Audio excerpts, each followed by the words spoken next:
The sternocleidomastoid muscle divides the anterior triangle from the posterior triangle. Boundaries of the anterior triangle of the neck. The base of the anterior triangle of the neck is the inferior margin of the mandible. The anterior margin of the anterior triangle of the neck is the midline of the neck, and the posterior margin is the anterior border of the sternocleidomastoid muscle.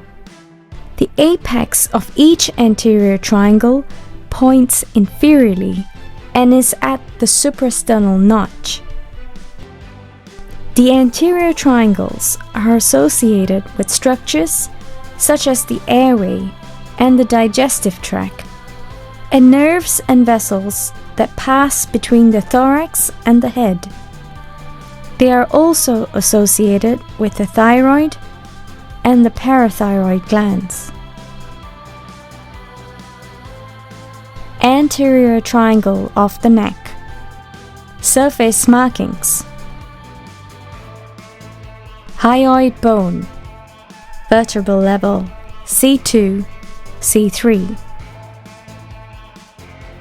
The hyoid bone is a small U-shaped bone that lies at the junction of the floor of the mouth and the upper part of the neck. It is highly movable and is a strong bony anchor for a number of muscles and soft tissue structures in the head and the neck. Body of the hyoid bone, vertebral level C3. The body of the hyoid bone is anterior and forms the base of the U-shaped bone and is at the C3 vertebral level. Palpate the body of the hyoid bone gently with your thumb and index finger on either side of the neck, close to the mandible. The movements of the cornu or horns of the hyoid bone can be felt during swallowing. Laryngeal cartilages. Thyroid cartilage. The thyroid cartilage is the largest of the laryngeal cartilages. It is formed by a right and a left lamina, which are widely separated posteriorly, but converge and join anteriorly. The most superior point of this site of fusion between the two broad flat laminae projects forward as the laryngeal prominence, or Adam's apple. The angle between the two laminae is more acute in men than in women. So the laryngeal prominence, or Adam's apple, is more prominent in men than in women. Superior thyroid notch, vertebral level C4. Just superior to the laryngeal prominence, the superior thyroid notch separates the two laminae as they diverge laterally. Both the superior thyroid notch and the laryngeal prominence are palpable landmarks in the neck. The superior thyroid notch and the true vocal folds are at the C4 vertebral level. True vocal folds, vertebral level C4. The true vocal folds is at the C4 vertebral level and is at the level of the superior thyroid notch. Bifurcation of common carotid artery, vertebral level C4.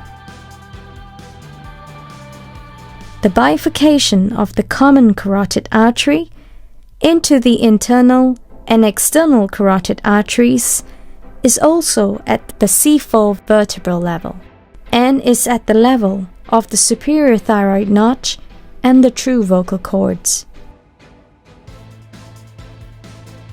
The common and the external carotid artery can be palpated in the anterior triangle of the neck as shown. This is one of the strongest pulses in the body. Cricoid cartilage. The cricoid cartilage is the most inferior of the laryngeal cartilages. It is the only complete ring of cartilage around the airway. The cricoid cartilage is shaped like a signet ring, with a broad lamina of cricoid cartilage posterior to the airway and a much narrower arch of cricoid cartilage circling anteriorly. Arch of cricoid cartilage, vertebral level C6. The arch of the cricoid cartilage is at the C6 vertebral level. It marks the transition from pharynx to esophagus and from larynx to trachea. The C6 vertebral level therefore marks the superior end of the esophagus and the trachea. At this level, the vertebral artery enters the foramen transversarium of the C6 vertebra. Cricothyroid membrane. The cricothyroid membrane can be easily found using palpable features of the larynx as landmarks. With your index finger, gently palpate the superior thyroid notch. Then move your finger inferiorly over the laryngeal prominence or Adam's apple and down the anterior surface of the thyroid cartilage. As your finger crosses the inferior margin of the thyroid cartilage in the midline, a soft depression is felt before the finger slides onto the arch of the cricoid cartilage, which is hard. The soft depression between the lower margin of the thyroid cartilage and the arch of the cricoid is the position of the cricothyroid membrane. The cricothyroid membrane is palpable between the thyroid and the cricoid cartilages. Thyroid gland. The left and right lobes of the thyroid gland are in the anterior triangles of the lower neck on either side of the airway and digestive tract inferior to the position of the oblique line of the thyroid cartilage. The thyroid gland is usually impalpable. The isthmus of the thyroid gland crosses anterior to the upper end of the trachea and can be palpated in the midline inferior to the arch of the cricoid. The presence of the isthmus of the thyroid gland makes palpating the tracheal rings difficult in the neck. Also, the presence of the isthmus of the thyroid gland and the associated vessels found in and crossing the midline makes it difficult to artificially enter the airway anterior through the trachea. This procedure, a tracheostomy, is a surgical procedure.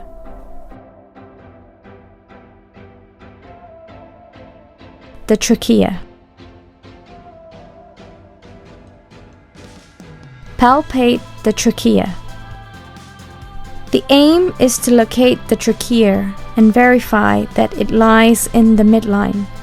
Place your index and middle fingers on either side of the trachea and judge whether the distance between it and the sternocleidomastoid muscles are equal on both sides. The trachea may be displaced by masses in the neck, for example, an enlarged thyroid. But more importantly, the trachea gives an indication of the position of the mediastinum within the chest. Cricothyrotomy. A cricothyrotomy is an incision made through the skin and cricothyroid membrane to establish a patent airway during certain life-threatening situations, such as airway obstruction by a foreign body, angioedema, or massive facial trauma. The larynx and the trachea are anterior to the digestive tract in the neck and can be accessed directly when upper parts of the system are blocked. A tube passed through the cricothyroid membrane enters the airway just inferior to the position of the vocal cords of the larynx. Structures that may occur in or cross the midline between the skin and the cricothyroid membrane include the pyramidal lobe of the thyroid gland and small vessels respectively. A cricothyrotomy is nearly always performed as a last resort in cases where orotracheal or nasotracheal intubation are impossible or contraindicated. A cricothyrotomy is easier and quicker to perform than a tracheotomy, which does not require manipulation of the cervical spine and is associated with fewer complications. However, while cricothyrotomy may be life-saving in extreme circumstances, this technique is only intended as a temporary measure until a definitive airway can be established.